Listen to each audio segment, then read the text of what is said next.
Marathi shorthand 120 words per minute. Students ready for dictation. अध्यक्ष महाराज, ग्रामीण भागातील पिण्याच्या पाण्याचा जो प्रश्न आहे तो दरवर्षी नवीन स्वरूपामध्ये आपल्या समोर येत आहे.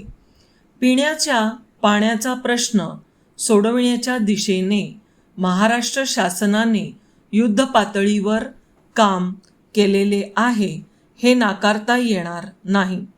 अनेक संकटांना तोंड देऊन आपण निरनिराळ्या भागांमध्ये पिण्याचे पाणी पुरवू शकलो. निरनिराळ्या माध्यमातून ते पुरवू शकलो हे सत्य आपल्याला मान्य करावे लागेल. पिण्याच्या पाण्याच्या बाबतीत कायमस्वरूपाची एखादी योजना शासनाने हाती घ्यावी ही सूचना बरोबर आहे आणि मला खात्री आहे की शासन या दिशेने लवकरात लवकर विचार करेल. पॅरा.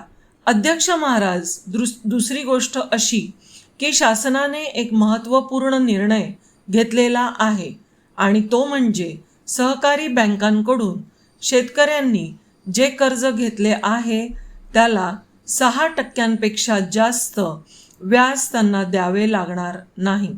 शासनाने हा मोठा क्रांतिकारक निर्णय घेतलेला आहे. यासाठी जो जास्तीचा पैसा लागणार आहे त्याची भरपाई शासन स्वतःच्या तिजोरीतून करणार आहे. महाराष्ट्रातील असंख्य शेतकऱ्यांना याचा फायदा मिळू शकेल.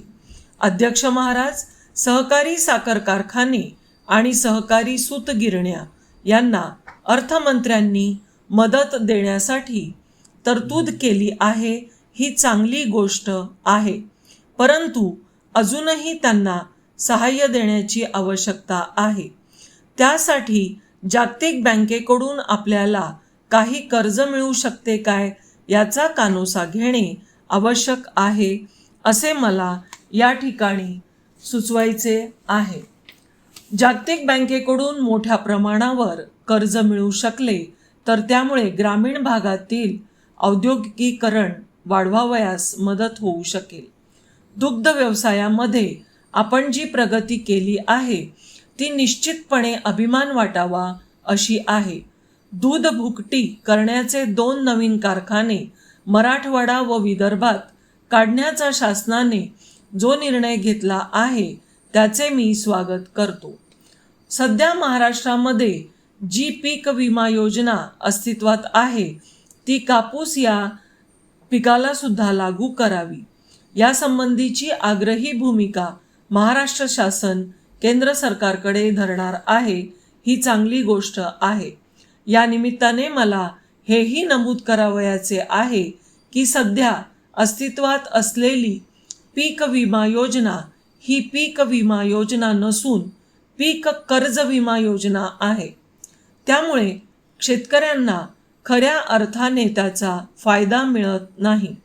शेतकरी जेवढे कर्ज घेईल तेवढ्यापुरताच विमा उतरवला जाईल, परंतु त्यांच्या पिकाचे नुकसान झाले तर त्याची नुकसान भरपाई या योजनेतून मिळत नाही.